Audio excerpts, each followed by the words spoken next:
ह्या फावट बीजेपी हे इलेक्शन हरता आणि इंडिया आघाडी इंडिया अलायन्साचे सरकार घडून येता। जे एजंट्स आसात, जे काउंटिंग एजंट आसतले तांणी डिमोरलायज जावचे न्ही। जे ऑफिसर्स आसात, जे ऑफिशियल ड्युटीक फाल्यां थंय आसतले, कित्याक बीजेपीन आमी इलेक्शन जिखता असो एक वातावरण, असो एक माहोल तयार केला, पूण रियलिटीन ते ना। कित्याक फाल्यां भारतीय जनता पार्टीची एक्झिट जावपाची आसा, नरेंद्र मोदीची फाल्यां एक्झिट जावपाची आसा। एक्झिट पोलान तांणी दाखयलें की 300+ तांकां सिटां मेळटा म्हणून, पूण रियलिटी इज दॅट की ते हाफ मार्क सुद्दां क्रॉस करचे ना।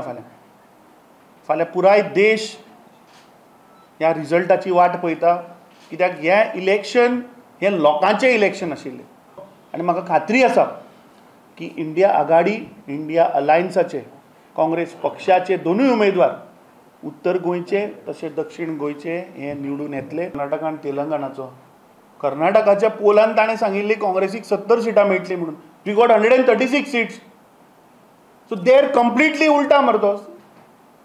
तेलंगणा ऑल्सो वॉज कंप्लिटली उल्टा। 2014 वॉट डे जी परिस्थिती आशिल्ली ती आज ना। गेल्ली 10 वर्सां ह्या सरकारान, ह्या प्रधानमंत्र्यान ह्या देशाच्या जनतेक फटयल्ले आसा। आज म्हारगाय वाडिल्ली आसा, कितलेशे इशू आसा। So this election is people's election where people have fought the election.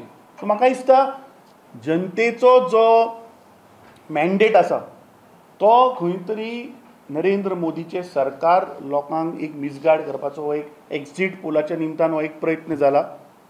So खंयच्याच ऑफिसरान कसल्याच दबावा अंडर येवचें न्ही, कित्याक फाल्यां इंडिया आघाडी इंडिया अलायन्साचें सरकार हें जातलें आनी आमकां क्लियर मेजॉरिटी मेळटली। Comfortably we are winning. कित्याक जे बीजेपी इलेक्शना पयलीं सांगताले आंकडो दिल्लो मरे की आमी इतल्या मार्जिनान जिखतले म्हणून, तो आंकडो देंवलो न्ही, देंवलो मरे तो। म्हाका 7 कितें तरी पयलां हांवें तांचे कोणी स्पोक्स पर्सनान दिला मरे। 25 आयलो खंय, फाल्यां म्हणल्यार पळय तो उल्टा जावपा तें 25 ह्या सायडीन येवपा। सो आमी बीजेपी भशेन आंकडे उलयना। ह्या फावट दोनूय सिटां इंडिया अलायन्स काँग्रेस पक्षाचे उमेदवार दोनूय उत्तर गोंय आनी दक्षिण गोंय आमी जिखतले।